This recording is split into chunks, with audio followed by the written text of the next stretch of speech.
سورۃ الفتح کی آیت نمبر 18۔ الحمدللہ وکفی وسلام علی عبادہ الذین اصطفی، خصوصا علی سید الرسل وخاتم الانبیاء وعلی آلہ واصحابہ الاتقیاء۔ اما بعد فاعوذ باللہ من الشیطان الرجیم، بسم اللہ الرحمن الرحیم۔ لقد رضی اللہ عن المؤمنین اذ یبایعونک تحت الشجرہ فعلم ما فی قلوبہم فانزل السکینۃ علیہم واصابہم فتحا قریبا ومغانم كثيرة يأخذونها وكان الله عزيزا حكيما۔ وعدكم الله مغانم كثيرة تأخذونها فعجل لكم هذه وكف أيدي الناس عنكم وَلِتَكُونَ آيَةً لِلْمُؤْمِنِينَ وَيَهْدِيَكُمْ صِرَاطًا مُسْتَقِيمًا۔ لقد رضی اللہ عن المؤمنین، یقیناً خوش ہو گیا اللہ رب العالمین ان ایمان والوں سے، اذ یبایعونک تحت الشجرہ، جب وہ بیعت کر رہے تھے آپ کے ساتھ درخت کے نیچے، فعلم ما فی قلوبہم،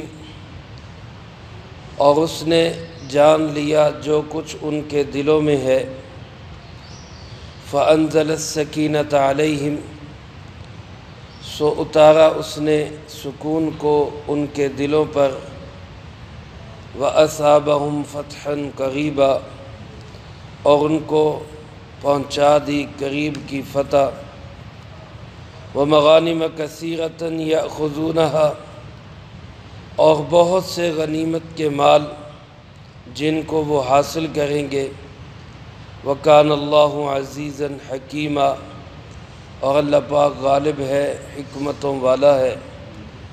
وعدکم اللہ مغانم کثیرۃ تأخذونہا، وعدہ کر رکھا ہے اس اللہ نے تمہارے ساتھ بہت سی غنیمت کی چیزوں کا جن کو تم حاصل کرو گے، فعجل لکم ھذہ، پس وہ جلدی پہنچائے گا تمہیں یہ، وکف ایدی الناس عنکم، اور اسی نے روک دیا لوگوں کے ہاتھوں کو تم سے، وَلِتَكُونَ آیَةً لِلْمُؤْمِنِينَ، اور تاکہ یہ نشانی ہو جائے ایمان والوں کے لیے، وَيَهْدِيَكُمْ صِرَاطًا مُسْتَقِيمًا، اور وہ تمہیں گامزن رکھے سیدھے راستے پر۔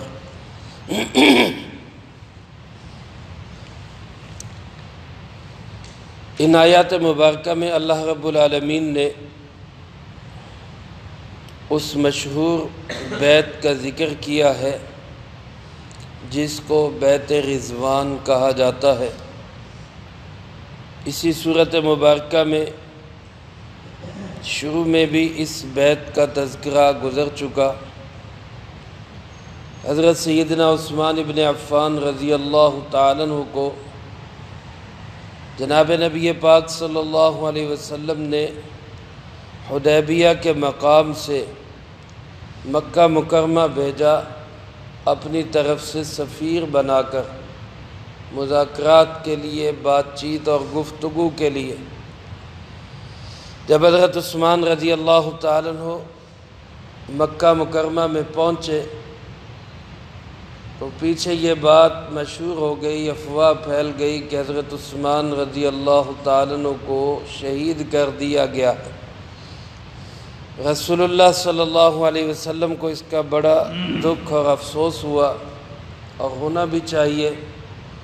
سفیر ایک قابل احترام اور مقدس انسان ہوتا ہے، وہ پوری قوم کا نمائندہ ہوتا ہے، اس کی حد تک اس کی توہین اور اس کا قتل وہ پوری قوم کے لیے دکھ دہ اور تکلیف دہ ہوتا ہے۔ رسول اللہ صلی اللہ علیہ وسلم نے تمام صحابہ اکرام رضی اللہ تعالیٰ مجمعین سے بیعت لی کہ جب تک ہم حضرت عثمان کے قتل کا بدلہ نہیں لیں گے ہم واپس نہیں جائیں گے۔ حضرت جابر رضی اللہ تعالیٰ عنہ فرماتے ہیں کہ اس دن ہم 1400 لوگ تھے، 1400۔ روایات مختلف ہیں، حضرت جابر رضی اللہ تعالیٰ عنہ کی روایت یہ ہے، اور فرمایا کہ ہم 1400 نے رسول اللہ صلی اللہ علیہ وسلم کے ہاتھ پر بیعت کی۔ آپ نے اپنا بایاں ہاتھ سامنے کیا اور فرمایا میرے ہاتھ پہ ہاتھ رکھو اور وعدہ کرو کہ جب تک عثمان کے خون کا بدلہ نہیں لیں گے ہم واپس نہیں جائیں گے۔ چنانچہ فرمایا کہ رسول اللہ صلی اللہ علیہ وسلم نے ان 1400 لوگوں کے متعلق فرمایا انتم خیر الارض فیہا، او کما قال علیہ الصلاۃ والسلام۔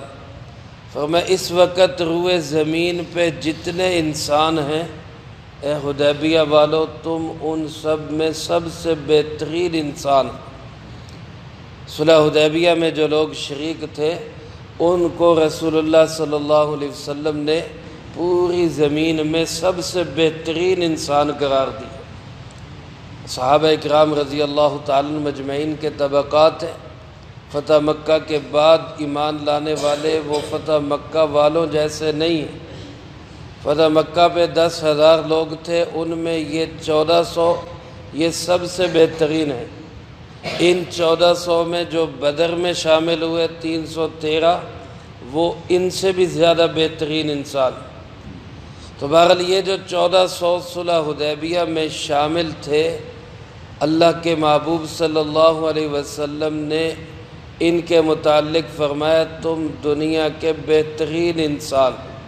سب کہہ دیں سبحان اللہ۔ اور پھر آپ علیہ الصلاۃ والسلام نے ارشاد فرمایا، مسلم شریف میں روایت ہے، فرمایا کہ جو شخص حدیبیہ میں شامل تھا، حدیبیہ کی بیعت میں جو شامل تھا، وہ ہرگز جہنم میں نہیں جائے گا۔ گویا کہ ان لوگوں کے لیے جہنم سے برات کا، بہترین انسان ہونے کا، اور پھر قرآن کریم میں یہاں اللہ رب العالمین نے رضامندی کا اعلان کیا، اللہ ان سے راضی ہو گیا۔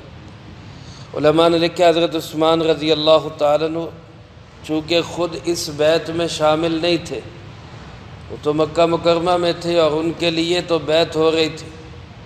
ہو سکتا ہے کوئی بعد میں کہتا کہ جی عثمان تو ان میں شامل نہیں، لیکن خود رسول اللہ صلی اللہ علیہ وسلم نے جب یہ بیعت لی اور 1400 صحابہ نے آپ کے ہاتھ پہ ہاتھ رکھے تو آپ نے اپنا دایاں ہاتھ اپنے بائیں ہاتھ پہ رکھ کے فرمایا کہ میں خود عثمان کی طرف سے بیعت کرتا ہوں، یہ جو میرا ہاتھ ہے یہ عثمان کا ہاتھ ہے اور وہ بھی اس بیعت میں شامل ہے۔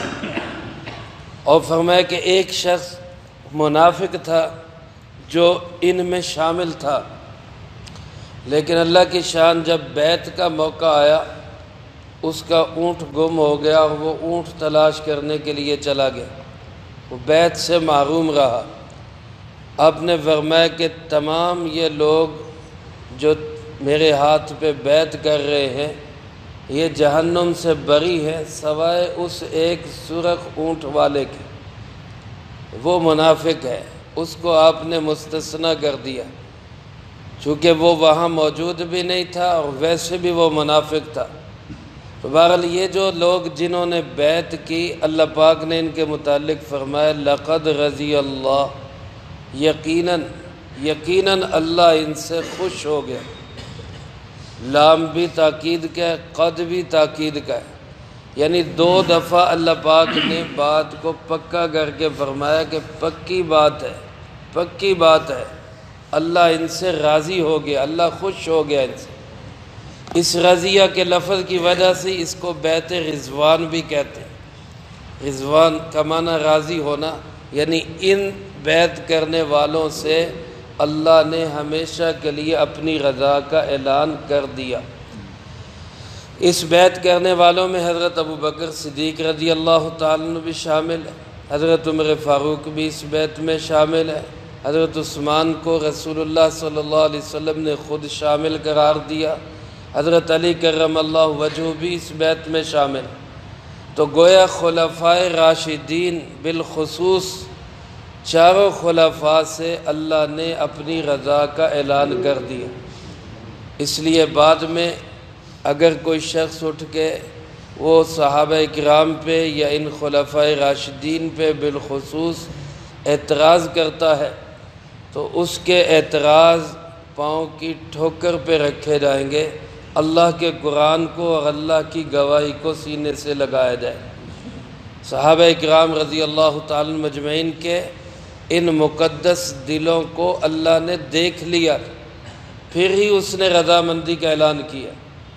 تو جب ایک دفعہ اللہ نے راضی ہونے کا اعلان کر دیا تو اس کا مطلب یہ ہے کہ یہ 1400 لوگ، ان کی موت تک زندگی میں ایسا کوئی عمل نہیں ہوگا کہ جس سے اللہ ناراض ہو جائے، ہو ہی نہیں سکتا، کیونکہ اللہ نے ان سے رضامندی کا اعلان کر دیا۔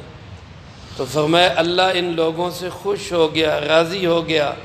اذ یبایعونک تحت الشجرہ، جب یہ بیعت کر رہے تھے آپ کے ساتھ درخت کے نیچے۔ سبحان اللہ، اس مقدس جماعت کی برکت سے وہ درخت بھی شان والا ہو گیا کہ قرآن میں اس کا ذکر آ گیا۔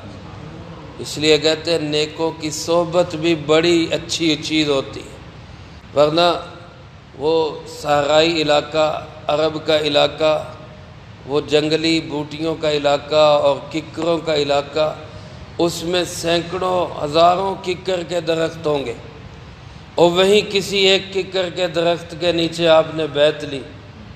لیکن صحابہ کی برکت سے، رسول اللہ صلی اللہ علیہ وسلم کی شان سے یہ درخت بھی اتنا اونچا ہو گیا کہ اللہ نے اس کا بھی ذکر قرآن کریم میں کر دیا۔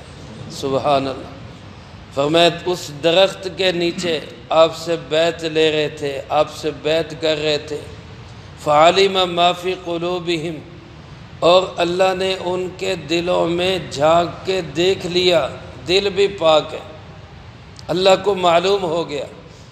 یہ نہیں کہ اللہ کے علم میں پہلے نہیں تھا، پہلے بھی تھا، لیکن اب عملی طور پہ اس کا اظہار بھی ہو گیا، دنیا نے بھی دیکھ لیا کہ بے سر و سامانی کے عالم میں عمرہ کرنے کے لیے گئے ہوئے چند لوگ، جن کے دل دماغ میں لڑائی کا کہیں تصور بھی نہیں تھا، اچانک ان سے زندگی کے آخری سانس تک کی بیعت لی جا رہی ہے، اور وہ اللہ کے بھروسے پر بیعت کر رہے ہیں کہ جب تک جسم میں خون کا آخری قطرہ موجود ہے اللہ کے محبوب آپ کے ساتھ مل کے لڑیں گے۔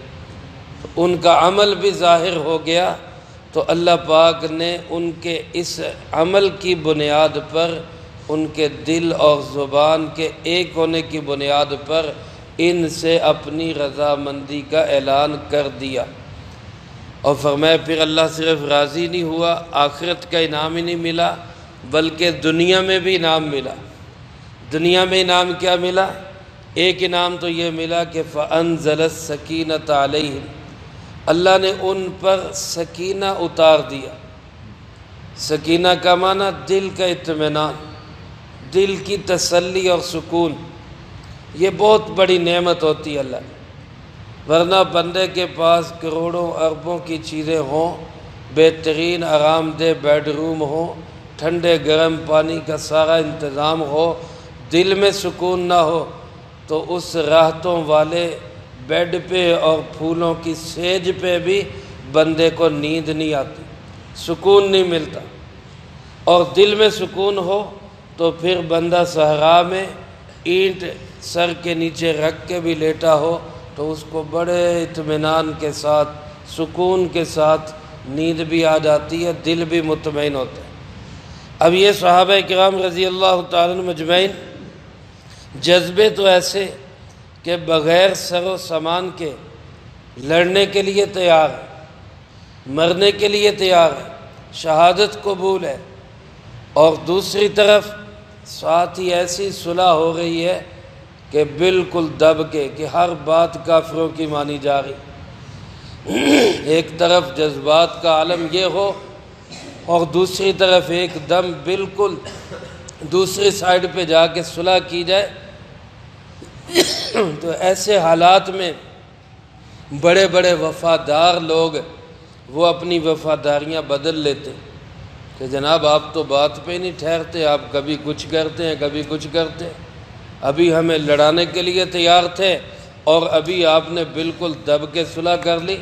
ایسے موقعوں پہ کئیوں کے دل بدل جاتے، لیکن اللہ فرماتے میں نے ان صحابہ کے دلوں پہ ایسا اطمینان و سکون اتار دیا کہ باوجود اس صلح کو دلی طور پہ کچھ اشکالات تھے، اس میں تحفظات تھے، لیکن تمام صحابہ نے رسول اللہ صلی اللہ علیہ وسلم کی بات کو اطمینان کے ساتھ قبول کر لیا، تسلیم کر لیا کہ جی جو آپ نے صلح کی ٹھیک ہے، ہم قبول کرتے۔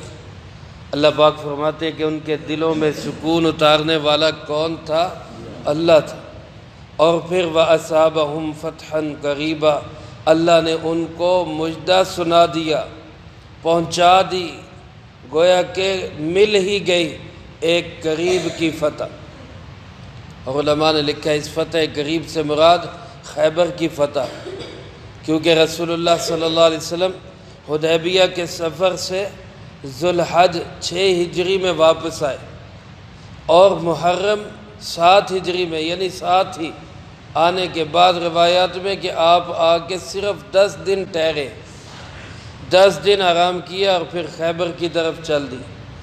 محرم میں آپ خیبر کی طرف گئے، جو مدینہ منورہ سے شمال کی طرف تقریباً 100 کلومیٹر کے فاصلے پر یہ ایک بہت بڑا صوبہ ہے، صوبہ خیبر، جس میں چھوٹے بڑے کئی شہر اور کئی علاقے آباد تھے۔ تو آپ محرم میں خیبر کی طرف گئے اور سفر میں خیبر فتح ہو گئی، یعنی صلح حدیبیہ کے کہہ لیں کہ چند دن کے بعد اللہ نے یہ فتح قریب نصیب فرما دی۔ اور اس میں کیا ملا؟ فرمایا وَمَغَانِمَ كَثِيرَةً، بہت زیادہ غنیمت کا مال، بہت زرخیز علاقہ تھا، خوشحال علاقہ تھا، کھجوروں کے باغات تھے، وہ سب اللہ نے اسلامی سلطنت کو عطا کر دی۔ صحابہ اکرام رضی اللہ تعالی مجمعین کو مل گئے۔ فرمایا وَكَانَ اللَّهُ عَزِيزًا حَكِيمًا، اللہ بڑا ہی غالب اور بڑا ہی حکمتوں والا ہے، اس کے ہر فیصلے میں حکمت ہے۔ وہ چاہتا تو وہی مکے والوں پہ غالب کر دیتا، لیکن اس کی حکمت کا تقاضا تھا کہ ابھی صلح ہو اور مسلمانوں کا مورال بلند ہو، ان کے حوصلے بلند ہوں، ہمتیں بلند ہوں، اور پھر دوسرے علاقوں کو فتح کرنے کے بعد مکہ مکرمہ بغیر لڑائی اور جنگ کے آسانی کے ساتھ فتح ہو۔ چنانچہ فرمایا وَمَغَانِمَ كَثِيرَةً وَعَدَكُمُ اللَّهُ مَغَانِمَ كَثِيرَةً، صرف یہی نہیں، اللہ نے اس کے بعد بھی تم سے بڑی غنیمت کے فیصلے کر لیے، وعدے کر لیے کہ بہت زیادہ غنیمت کا مال ملے گا، فَعَجَّلَ لَكُمْ، اور جلدی ملے گا۔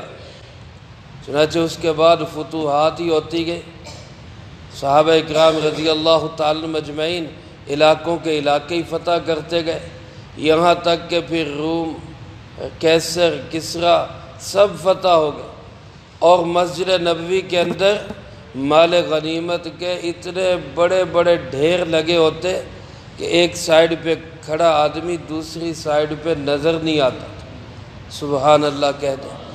اور صحابہ اکرام رضی اللہ تعالی مجمعین فرماتے اگر ہم تجارت کے ذریعے اور دنیا کے اندر سفر کر کے مال کمانا چاہتے اور اتنے سفر کرتے تجارتی کہ سفر کر کر کے ہمارے گھوڑوں کے پاؤں گھس جاتے، تب بھی ہمیں اتنا مال نہ ملتا جتنا مال اللہ نے ہمیں جہاد کے ذریعے دے دیا۔ کتنی بڑی مال غنیمت کا اللہ نے وعدہ کیا، سونے چاندی کے ڈھیر مسجد نبوی کے اندر لگے ہوتے۔ یہ وہ مغانم کثیرہ ہے جس کا اللہ نے صحابہ سے وعدہ کیا اور جلدی مل گئے، زیادہ طویل وقت نہیں لگا۔ اور فرمایا وہی اللہ ہے کف ایدی الناس عنکم، جس نے لوگوں کے ہاتھوں کو بھی تم سے روک دیا۔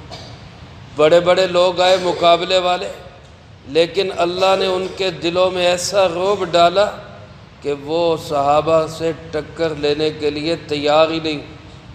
اور صحابہ کرام رضی اللہ تعالی مجمعین کی بڑی قربانیاں تھیں، بڑی انہوں نے قربانیاں پیش کی۔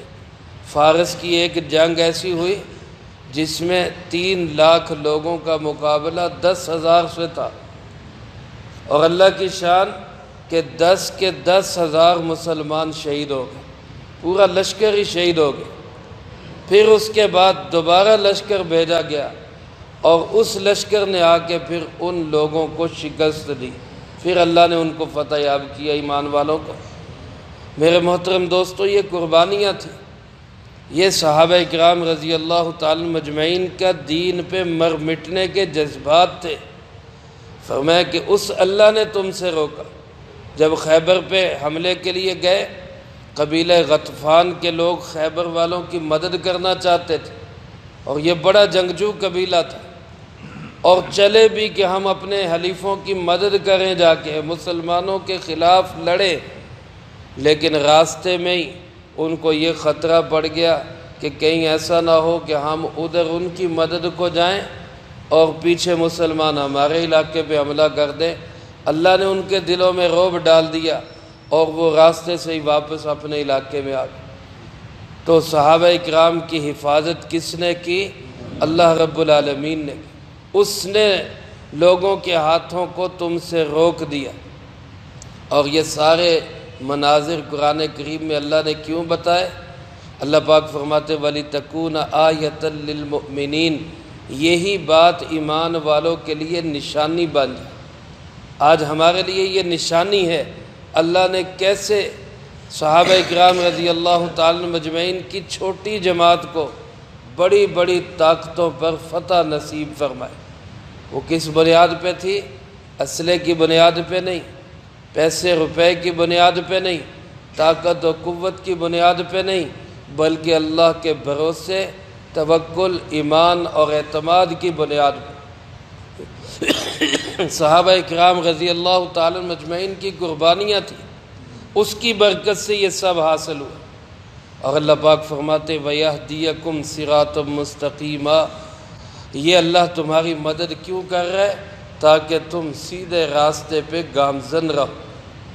سیدھا راستہ اس نے تمہیں دکھا تو دیا، اب ایسا نہ ہو کہ حالات آئے اور تم سیدھا راستہ چھوڑ جاؤ۔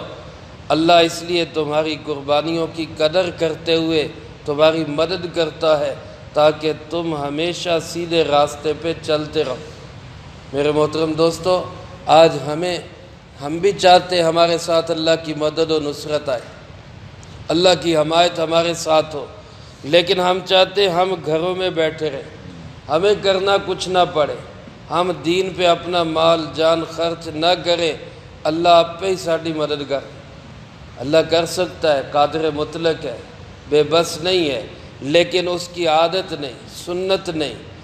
سنت اللہ اور عادت اللہ یہ ہے کہ بندے قدم اٹھائیں پھر اللہ اس کی مدد کر۔ ان تنصر اللہ ینصرکم، تم اللہ کے مددگار بنو گے تو اللہ تمہاری مدد کرے گا۔